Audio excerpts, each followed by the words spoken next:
ایک مرتبہ حضرت خضر علیہ السلام دریا کے کنارے بیٹھے تھے۔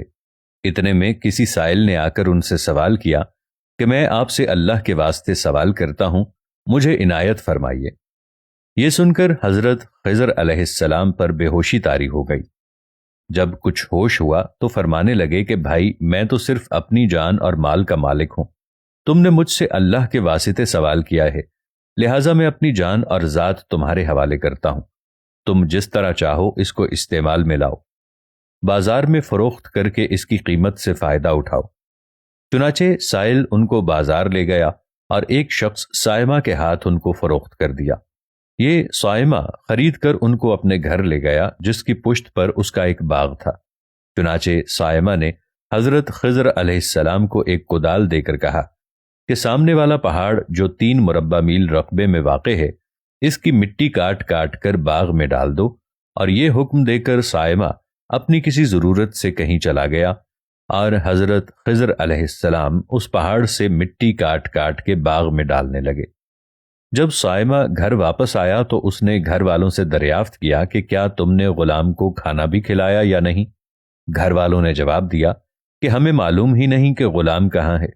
یہ سن کر جب صائمہ خود کھانا لے کر باغ میں آیا تو اس نے دیکھا کہ وہ غلام یعنی حضرت خضر علیہ السلام تمام پہاڑ کی مٹی کاٹ کر ڈال چکے تھے اور اپنے کام سے فارغ ہو کر اپنے مولا حقیقی کی عبادت میں مصروف تھے۔ یہ دیکھ کر ان کو بڑا تعجب ہوا اور اس نے دریافت کیا کہ یہ تو بتائیے کہ آپ کون ہیں؟ یہ بات سن کر حضرت خضر علیہ السلام پر کچھ بے ہوشی سی طاری ہو گئی اور پھر افاقہ ہونے پر انہوں نے فرمایا کہ بھائی، میں خضر ہوں۔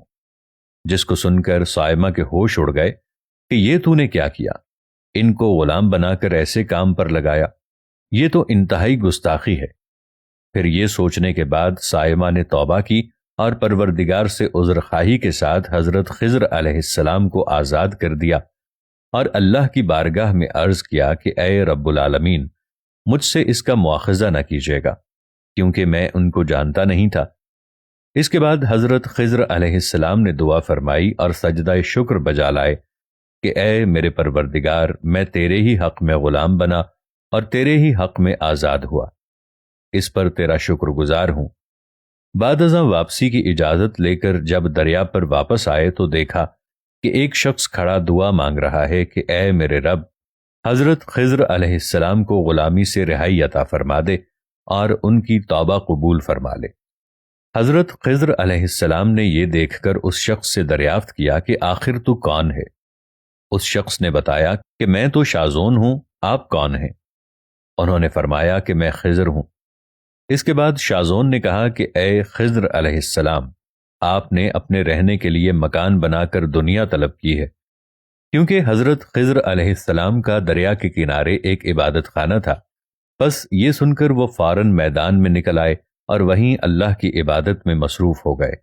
اس کے بعد حضرت خضر علیہ السلام نے اسی جگہ پر ایک درخت لگایا اور اس کے سائے میں عبادت شروع کر دی۔ آواز آئی، اے خضر، جب تم نے درخت کے سائے میں سجدہ کیا تو تم نے دنیا کو آخرت پر ترجیح دی۔ پھر فرمان ہوا کہ مجھے اپنی عزت و جلال کی قسم ہے، مجھے دنیا کی محبت میں رضامندی نہیں ہے۔ اس کے بعد حضرت خضر علیہ السلام نے شازون فرشتے سے کہا کہ اے شازون، دعا کرو کہ اللہ تعالیٰ میری توبہ قبول فرمائے۔ چنانچہ شازون نے دعا کی اور اللہ نے شازون کی برکت سے حضرت خضر علیہ السلام کی توبہ قبول فرمائی۔ بے شک اللہ کے برگزیدہ بندے اسی حالت میں رہتے ہیں جو اللہ کو منظور ہو۔ بے شک ہماری فلاح بھی اسی میں ہے کہ زندگی کے ہر موڑ پر آنے والے ہر پیچ و خم میں ہم راضی رہیں، اللہ تعالیٰ کی چاہت کو سامنے رکھ کر زندگی گزاریں۔ دعا ہے کہ اللہ تعالیٰ ہمیں اس واقعے سے سبق حاصل کر کے نیک بننے کی توفیق عطا فرمائے، آمین۔ ویڈیو پسند آئی ہو تو شیئر ضرور کیجیے گا۔ آنے والی ویڈیو تک اجازت دیجیے، اللہ نگہبان۔